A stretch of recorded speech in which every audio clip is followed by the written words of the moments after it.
حدیث موجود ہے، اعلنوا ھذا النکاح واجعلوہ فی المساجد، ترمذی شریف کی روایت، نکاح کا اعلان عام کیا کرو اور مسجدوں میں منعقد کیا کرو۔ کیا ہو گیا علماء کو؟ کہاں چھپا رہے اس حدیث کو؟ یہ میں مانتا ہوں، علماء کا قول ہے، میں اس کو رد نہیں کر سکتا کہ یہاں فعل امر جو ہے یہ وجوب کے لیے نہیں ہے، فرض کرنے کے لیے نہیں ہے، استحباب کے لیے ہے۔ تو بھائی مستحب چیز جو حضور نے قرار دی ہے اس کو کیوں چھوڑ رہے ہو؟ دنیا کے ہر معاملے میں ہے جستجو کے خوب سے ہے خوب تر کہاں، اور اس معاملے میں آپ مستحب مان رہے ہیں، حضور کا قول موجود ہے، پھر قبول نہیں کر رہے۔ اور پوری حدیث میں ایک ٹکڑا اور بھی ہے، وَاضْرِبُوا عَلَيْهِمْ مِنَ الضُّفُوفِ، اور نکاح کے موقع پر دف بجایا کرو۔ تو کیوں؟ اعلان عام کے لیے، کوئی اور ذریعہ تو تھا نہیں، لاؤڈ سپیکر تو تھا نہیں، کوئی دعوتی کارڈ تو آپ چھاپ نہیں سکتے تھے، چھاپنے کا سوال ہی نہیں، اخبار نہیں کہ اس میں اطلاع شائع کرا دیں۔ اعلان عام کیسے ہوگا؟ کہیں سے دف کی آواز آئی ہے، بھائی کیا بات ہے، فلاں کی شادی ہو رہی ہے فلاں کے ساتھ، بات پھیل گئی۔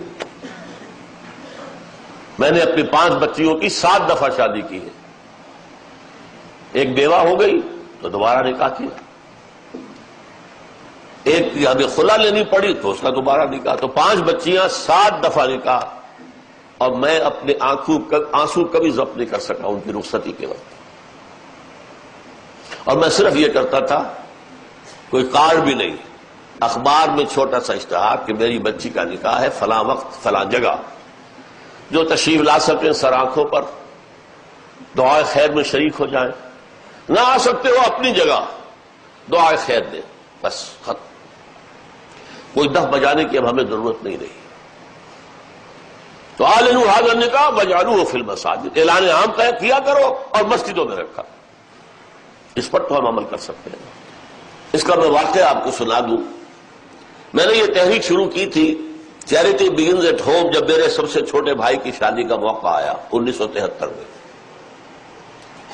سرگودے ہمیں جانا تھا، 4 آدمی ہم گئے تھے، جن میں سے ایک ہماری والدہ تھی،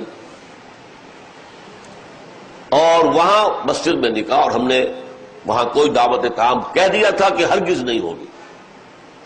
ہم لاہور سے آ رہے ہیں، آپ کے گھر میں بیٹھ کے مہمان ہوئے، کھانا کھا لیں، کوئی وہاں دعوت عمومی نہیں ہوگی، نکاح مسجد میں ہوگا۔ اس کا اعلان ہوا تو بڑی تعداد میں لوگ آ گئے ایک مسجد میں، وہاں تقریر میں نے کی، لیکن پھر وہاں بھی ایک، جیسے ہمارے ہاں یہاں کراچی میں مولانا مفتی محمد شفیع رحمۃ اللہ علیہ تھے، وہاں بھی ایک مفتی محمد شفیع صاحب تھے، ان کا انتقال ہو گیا تھا، ان کے 2 بیٹے مفتیان شہر کہلاتے ہیں، وہ بھی موجود تھے، میں نے نکاح ان سے پڑھوایا۔ لیکن ان میں سے جو بڑے بھائی تھے انہوں نے کہا ڈاکٹر صاحب اس کام کی ہمت صرف آپ میں تھی، ہم نہیں کر سکتے یہ ہمت۔ وجہ کیا ہے؟ مولوی کا سٹیٹس کیا ہے ہمارے یہاں؟ دیہات میں تو کمی کاری، جیسے ہاری ویسا مولوی، فصل پہ کوئی دانے دے دیں گے، اللہ اللہ خیر صلی اللہ، باقی روز کی روٹی کہیں مانگے جائے گھر گھر اور کھائے۔ شہروں کے اندر بھی مسجدوں میں علماء ہوتے ہیں باوقار باعزت، لیکن مساجد کی مجلس منتظمہ بھی تو ہوتی ہے نا۔ کیسے کہیں گے یہاں آؤ، میں نہیں آؤں گا تمہارے یہاں نکاح پڑھانے کے لیے، کیسے کہیں گے؟ حدیث رسول کے ہوتے ہوئے۔ بہرحال اس پر لوگوں کو شرم بھی آئی، احساس کیا انہوں نے کہ واقعی بات صحیح ہے۔ پھر میں نے غیرت کو چیلنج کیا، دیکھو عیسائیوں میں اب تک یہ رسم موجود ہے، انہوں نے اپنے چرچ اور پادری کی یہ عزت برقرار رکھی ہے کہ شہزادی کی شادی ہو یا شہزادے کی ہو چرچ میں ہوگی، کوئی پادری ان کا بغل میں کتاب دبا کر بیٹھا ہوا انتظار نہیں کرے گا کہ عصر کا وقت تھا نکاح کا، بیٹھے مولوی صاحب ابھی اس بارات نہیں آئی بیٹھے بیٹھے سوکھ رہے ہیں۔ وہ پہلے 30 40 50 روپے مل جاتے تھے، اب 300 400 500 مل جائیں گے، اور کیا ہوگا؟ اور وہاں کیا ہوتا ہے؟ شہزادہ یا شہزادی؟ چرچ میں آؤ، پادری کے سامنے کھڑے ہو کر ایجاب و قبول کر. بہرحال چرچ کی یہ حیثیت آج تک ہے، ہمارے ہاں نہیں، ختم. مولوی کا نہ مقام اور نہ اس کی حیثیت. تیسری بات میں نے یہ عرض کی کہ دیکھیے نکاح سے ایک نئے خاندان کا وجود آپ کے معاشرے میں ہوگا. اللہ اولاد دے گا، ایک خاندان وجود میں آئے گا.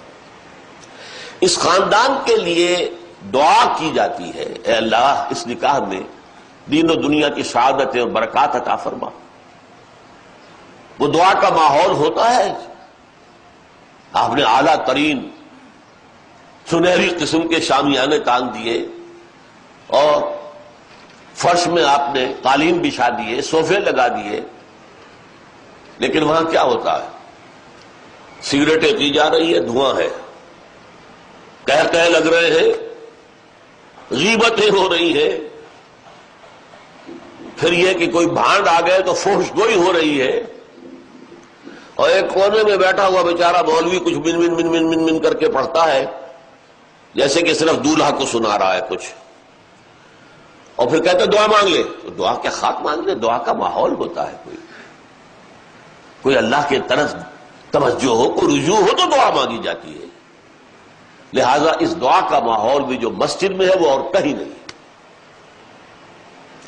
چوتھی چیز یہ بھی غیرت کو جگانے والی ہے. اگر حضور کی بیٹیوں کے نکاح مسجد میں ہوئے تو کون مسلمان ہے جو کہہ سکے میری بیٹی زیادہ باعزت ہے فاطمہ سے رضی اللہ تعالی عنہ؟ میری بیٹی کا نکاح مسجد میں کیسے ہو؟ آخری چیز، اور یہ اصل میں اس ازدواجی رسم کے ضمن میں جو اہم فلسفہ ہے وہ میں بعد میں بیان کروں گا. کس قدر بچت ہو گئی. لڑکی والے کے ہاں آپ جائیں گے، وہ شامیانے لگائے گا، وہ قالین منگائے گا، وہ کرسیاں منگائے گا، وہ صوفے لگائے گا، رات ہے تو قمقمے لگائے گا، بجلی. کتنا خرچہ ہوا. مسجد میں بھی بھائی قالین بھی بچھے ہوئے ہیں، مسجد کے اندر کشادگی ہے، مسجد میں اوپر پنکھے بھی لگے ہوئے ہیں، مسجد میں کرو نکاح، تمہارا کتنا پیسہ اس میں بچ گیا اس کا تصور کرو.